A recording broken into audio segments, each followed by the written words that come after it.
বারাবণী বিধানসভা কেন্দ্রে দুটি block, Barabani block, Salanpur block এবং চিত্তরঞ্জন।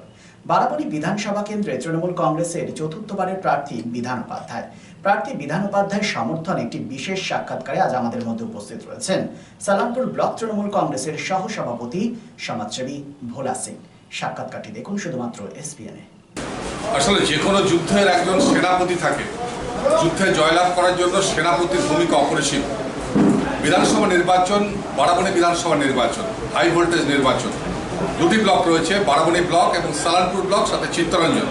সালানপুর ব্লকে যে প্রার্থী রয়েছে তারা তৃতীয়বারের বিধায়ক এবং চতুর্থবারের জন্য তৃণমূল কংগ্রেসের প্রার্থী মমতা ব্যানার্জি এবং অভিষেক বন্দ্যোপাধ্যায় স্নেহধন্য বিধান উপাধ্যায়ের অন্যতম সেনাপতি হচ্ছেন ভোলা সিং সালানপুর ব্লকে।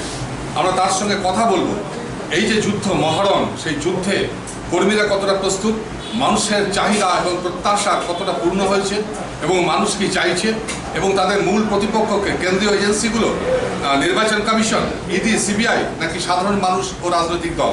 সামগ্রিকভাবে এই নির্বাচনের আগে একটি বিশ্লেষণমূলক তথ্য আমরা জানার চেষ্টা করব, কারণ নির্বাচন আসন্ন, সময় সংক্ষিপ্ত। তিনি ঘুরে বেড়াচ্ছেন, চারিদিকে কর্মীদের সাথে মিটিং করছেন, তথাপি একটু সময় দিয়েছেন।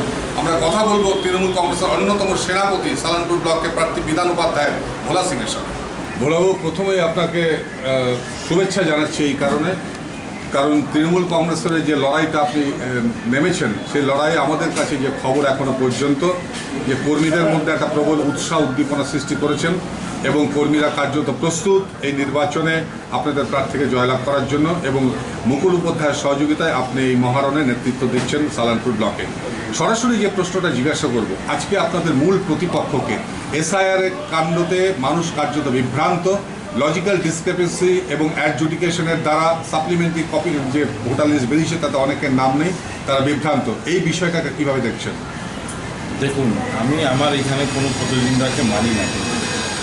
আমরা আছি, মানুষের কাজ করছি, মানুষের পাশে আছি। আমাদের বিধায়ক বিধান উপাধ্যায়, মুকুল উপাধ্যায় উন্নয়ন করছি। উন্নয়নের সঙ্গে আমি বলবো মানুষ আছে, অন্যদিকে কোথাও নেই, কোনো কম্পিটিশান নেই। আমি যতটা বিশ্বাস করি এখানে কোনো মানুষ কম্পিটিশান নেই। ভোট দেওয়ার জন্য রেডি আছে। 23 তারিখে ভোট হবে, একতরফা সুইং ভোট হবে। চেষ্টা আমাদের চলছে, মানুষ আমাদের তরফ থেকে আছে। এসআইআর নিয়ে যেটা বলছেন, এসআইআর নিয়ে মানুষকে যেরকম হ্যারাস করেছে সেন্ট্রাল গভর্নমেন্ট আর ইসিআই, এটা মানে মানার মতন নেই।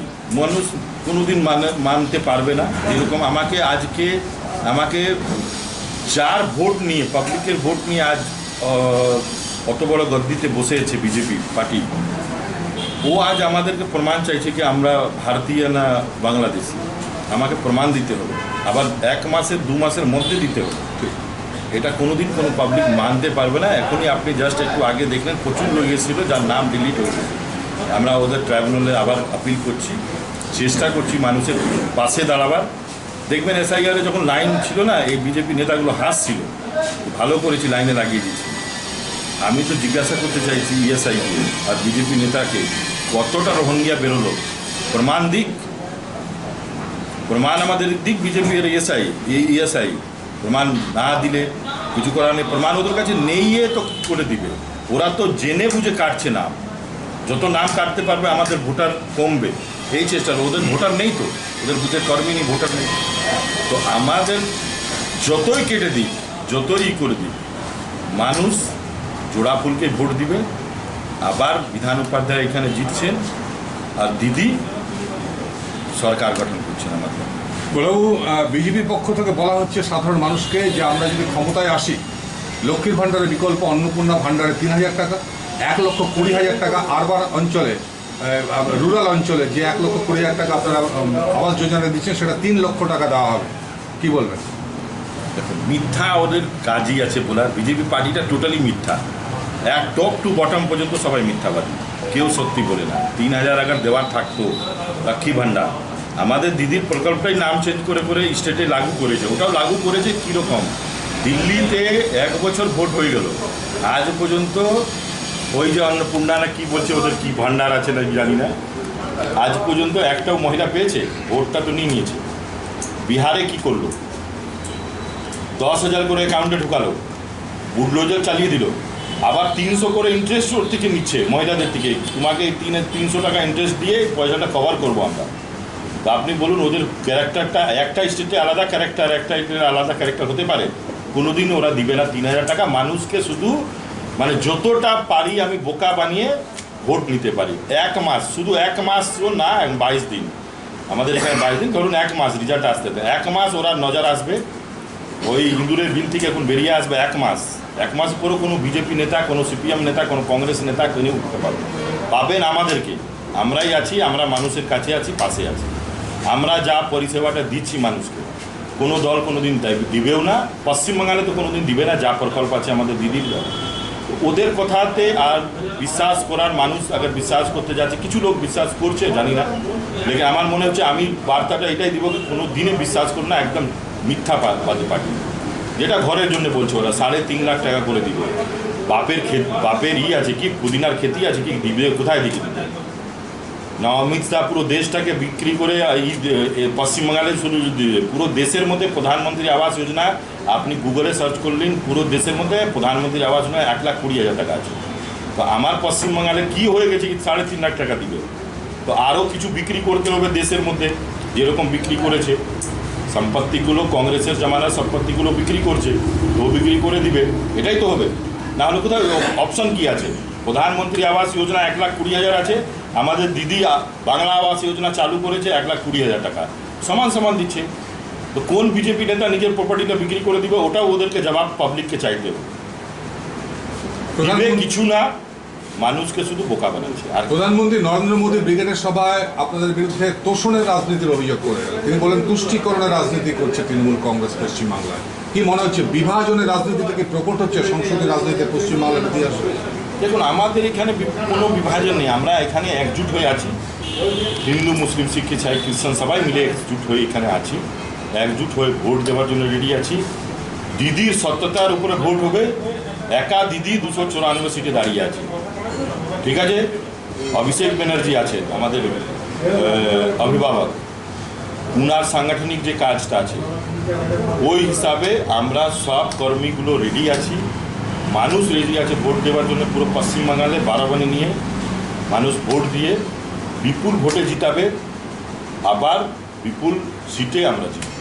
বলে বাবু, 100 জনের মধ্যে 100 জনের চাহিদাকে আপনি সম্মান করতে পারবেন না, কোথাও না কোথাও একটা ফাঁক থেকেই যাবে। যে অংশটার কাছে এখনও আপনারা পরিষেবা পৌঁছতে পারেননি, সেই অর্থে তারা ভীষণভাবে যদি ক্ষুব্ধ হয়ে থাকে, তাদের প্রতি আপনার? দেখুন, ক্ষুব্ধ হয়েও কেউ কিছু করতে পারবে না। কোনো দল যে ক্ষুব্ধ হচ্ছে, ধরুন কিছু জায়গা প্রবলেম আছে জলের জন্য, ওটাও কিছুদিনের মধ্যে 2-4 মাসের মধ্যে ওটাও দেখবেন আপনার সেন্ট্রাল গভর্নমেন্ট পয়সা ছাড়িয়ে। শুধু ধরুন মানুষকে, পশ্চিমবাংলার মানুষকে ওরা জানোয়ার ভেবে নিচ্ছে, জানোয়ার থেকে বাদতার। জানোয়ার তো ভালো থাকে, জানোয়ার থেকে বাদতার পশ্চিমবাংলার মানুষকে মানুষ ওরা ভাবে না। ওরা পশ্চিমবাংলাকে দেখবেন বাংলাদেশি বলে দিচ্ছে, পুরো বাঙালকে বাংলাদেশি বলে দিচ্ছে। তো ওরা ভোট চাইতে আসছে কেন? আবার এটা বাংলাদেশে আছে, ভোট কেন চাইতে আসছে? তো দেখুন, মানুষকে এইরকম করে পরিস্থিতিতে দাঁড় করাবার দরকার ছিল না ওদেরকে। এই যে 5,000 কোটি টাকা সেন্ট্রাল গভর্নমেন্ট দিকে জলের জন্য দিবে, 5,000 কোটি দিদির 5,000 কোটি টাকা দিয়ে দিয়েছে। 5,000 কোটি টাকা ওরা দিল না, শুধু ভোটের রাজনীতি করা জলের জন্য।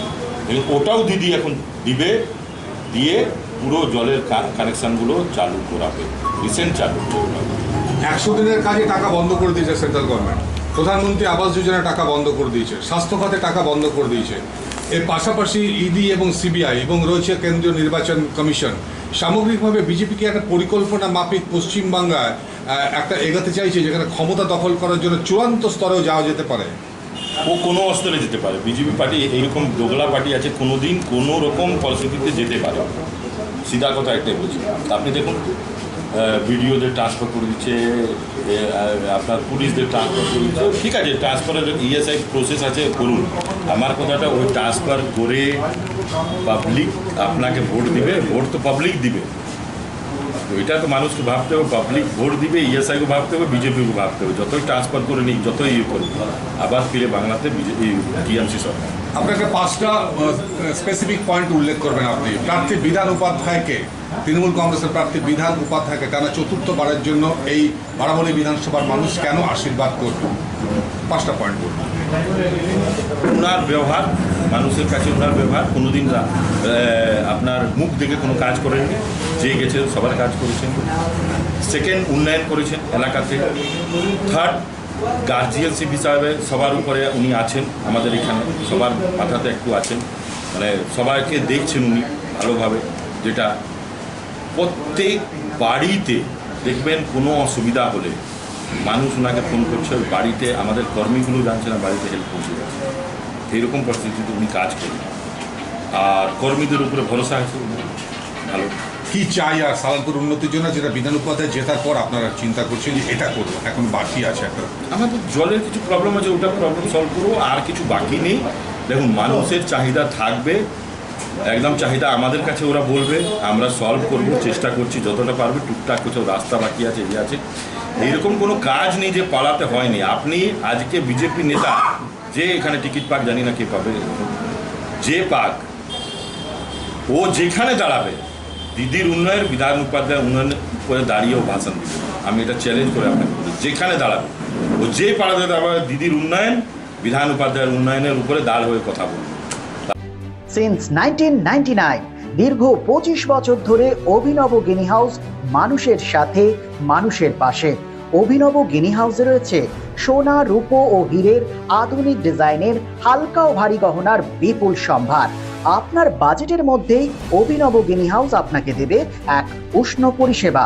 বিবাহ, অন্নপ্রাশন থেকে শুরু করে যে কোনো মাঙ্গলিক অনুষ্ঠান এবং উৎসবের আগিনায় আপনার সেরা পছন্দ অভিনব গিনি হাউস। অভিনব গিনি হাউসে আপনি পাবেন gold to gold full return, 20% discount on making charges, certified gem stone, hallmark silver ornaments, diamond ornaments এবং আরও অন্যান্য পরিষেবা। সুতরাং আর দেরি কেন? আপনার পছন্দের জিনিসটি বেছে নিতে আজই চলে আসুন অভিনব গিনি হাউস, বিসাইড বাজার Kolkata, GT road, Asansol. Phone number 9641225883, এছাড়া 03412311920920। It's a good news for Asansol and Paschim Bardhaman district. Introducing Dr. Kumar Skin Hair and Laser Center. Dr. Atul Kumar, MD, Skin and Very, dermatologist and cosmetologist. Hotton Road near Masjid, Asansol. Mobile number 8388831308. তো আসানসোলবাসী, আপনার ত্বক এবং চুলের যে কোনো সমস্যার সমাধানে আপনার পাশে doctor Kumar skin hair and laser centre. Doctor Atul Kumar, MD, Skin and Very, dermatologist and cosmetologist. Mobile number 8388831308. So please come. Dr. Kumar's Skin, Hair and Laser Center, Hotton Road near Masjid, Asansol.